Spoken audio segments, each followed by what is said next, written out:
Line சாக்லேட்ஸ்ல பாதாம், dates, chocolate மூணும் இருக்கு. ருசிக்கு சாக்லேட், அயன் சத்துக்கு டேட்ஸ், புரோட்டீனுக்கு பாதாம். தாத்தா ரொம்ப டெலிஷியஸா இருக்கு. Lion chocolates. வணக்கம். செய்திச் சுருக்கம். சுதந்திர தினத்தை முன்னிட்டு உரையாற்றுகிறார் ஜனாதிபதி. சுதந்திர தினத்தை முன்னிட்டு நாட்டு மக்களுக்கு ஜனாதிபதி திரௌபதி முர்மு இன்று உரையாற்றுகிறார். இதுகுறித்து ஜனாதிபதி மாளிகை வெளியிட்டுள்ள அறிக்கை. நாட்டின் 80வது சுதந்திர தினம் நாளை ஆகஸ்ட் 15ஆம் தேதி கொண்டாடப்பட உள்ளது. இதை முன்னிட்டு டெல்லியில் இருந்தபடி நாட்டு மக்களுக்கு ஜனாதிபதி திரௌபதி முர்மு இன்று இரவு 7 மணிகளவில் உரை நிகழ்த்த உள்ளார். அவரின் உரையை ஆகாசவாணி மற்றும் தூர்தர்ஷனின் தொலைக்காட்சிகள் நேரலை செய்ய உள்ளன. முதலில் ஹிந்தி மற்றும் ஆங்கிலத்தில் அவர் உரை இருக்கும். அதன் பிறகு தூர்தர்ஷனின் பிராந்திய தொலைக்காட்சிகளில் அந்தந்த பிராந்திய மொழிகளில் ஜனாதிபதி முர்முவின் உரை ஒளிபரப்பு செய்யப்படும் என்று ஜனாதிபதி மாளிகை அறிவிப்பில் குறிப்பிடப்பட்டுள்ளது. பஞ்சாப் முன்னாள் துணை முதல்வருக்கு கத்திக்குத்து, நலம் விசாரித்த பிரதமர் மோடி.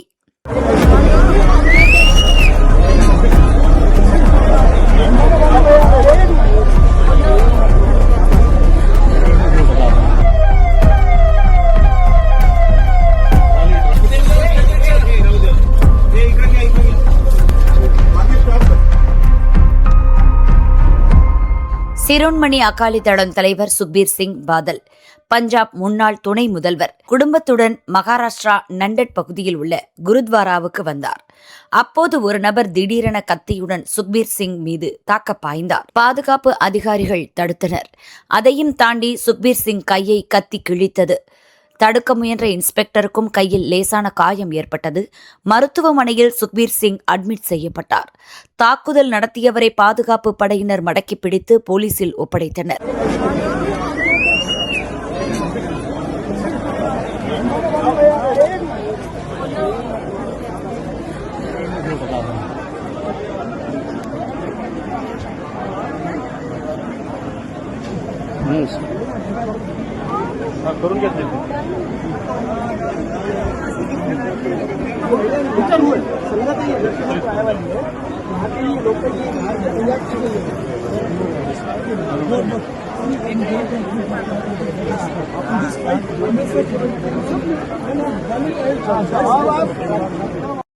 அவர் ஜஸ்பால் சிங் தேஜ்பால், வயது 62 என்பது தெரிந்தது. அதே குருத்வாராவில் 2 ஆண்டுகளாக பணிபுரிந்து வந்துள்ளார். தாக்குதலுக்கான நோக்கம் குறித்து விசாரணை நடக்கிறது. ஏற்கனவே 2024 டிசம்பரில் துப்பாக்கிச்சூடு முயற்சியில் சுக்பீர் சிங் பாதல் தப்பினார். சுக்பீர் சிங் பாதலுடன் போனில் நலம் விசாரித்த மகாராஷ்டிர முதல்வர் பட்னவிஸ் விசாரணையை வேகப்படுத்த உத்தரவிட்டுள்ளார். சுக்பீர் சிங் பாதல் மனைவி ஹர்சிம்ரத் கவுருடன் போனில் பேசிய பிரதமர் மோடி தாக்குதல் குறித்தும் பாதலின் உடல்நலன் குறித்தும் கேட்டறிந்தார். ரேஷன் கடைகளுக்கு 700 கோடி ரூபாய் நிலுவை, செலவுகளை சமாளிக்க முடியாமல் திணறல். தமிழகத்தில் 35,000 ரேஷன் கடைகள் கூட்டுறவுத்துறையின் கீழ் செயல்படுகின்றன. கடை வாடகை, மின்கட்டணம், போக்குவரத்து உள்ளிட்ட செலவுகளை சமாளிக்க மானியமாக ஆண்டுக்கு சராசரியாக 350 முதல் 400 கோடி ரூபாய் வரை அரசு வழங்குகிறது. அந்த மானியம் முழுமையாக வழங்கப்படுவது இல்லை. இதுவரை 700 கோடி ரூபாய் வரை நிலுவையில் உள்ளது. பணியாளர்கள் சம்பளம், கடை வாடகை உள்ளிட்ட செலவுகளை சமாளிக்க முடியாமல் பல கூட்டுறவு சங்கங்கள் நிதி நெருக்கடியில் சிக்கியுள்ளன. இதுபற்றி தமிழக கூட்டுறவு பண்டகசாலை ஊழியர்கள் சங்க பொதுச் செயலாளர் வெங்கடாச்சலபதி கூறும்போது, 2021-22 வரை மட்டுமே ரேஷன் கடைகளுக்கான மானியம் முழுமையாக வழங்கப்பட்டது. அதன்பின் வழங்கப்படவில்லை. முதியவர்களின் வீடுகளுக்கு ரேஷன் பொருட்களை வழங்கும் திட்டத்திற்கான செலவு தொகையையும் வழங்கவில்லை. மானிய கோரிக்கையில் கூட்டுறவு சங்கங்களுக்கு நிலுவையில் உள்ள 700 கோடி ரூபாய் மானியத்தை வழங்கினால்தான் சமாளிக்க முடியும் என்று கூறினார். போதையின் தீமை பற்றி கல்லூரிகளில் புதிய பாடம். உயர்கல்வி நிறுவனங்களில் போதைப்பொருள் புழக்கத்தை முற்றிலும் தடுக்க நஷாமுக் பாரத் என்ற பெயரிலான இயக்கத்தை மத்திய அரசு செயல்படுத்தி வருகிறது.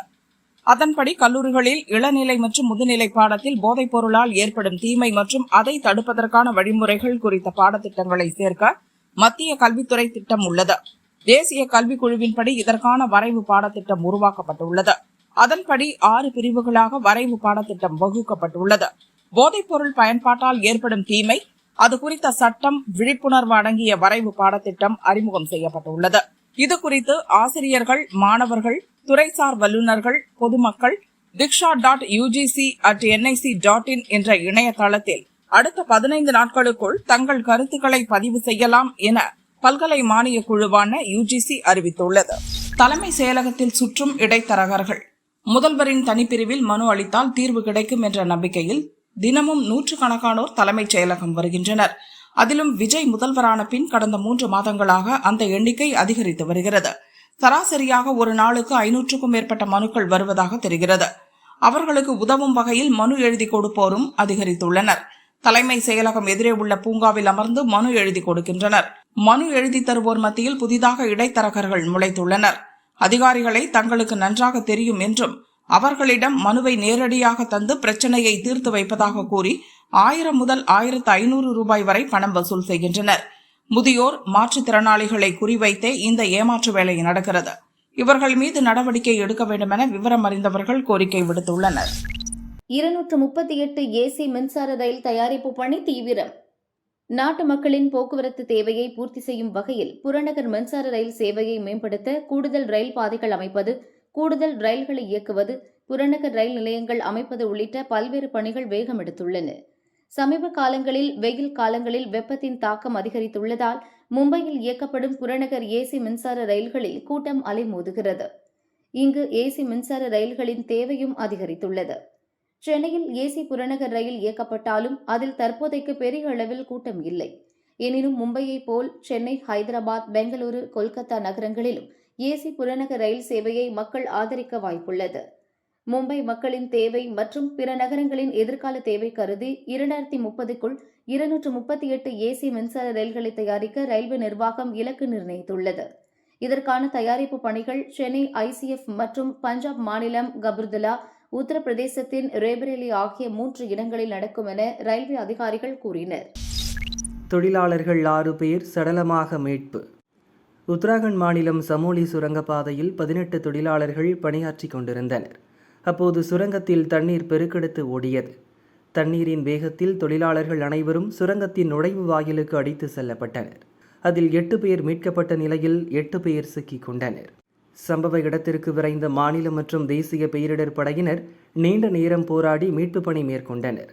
இதுவரை 6 பேர் சடலமாக மீட்கப்பட்டுள்ளனர்.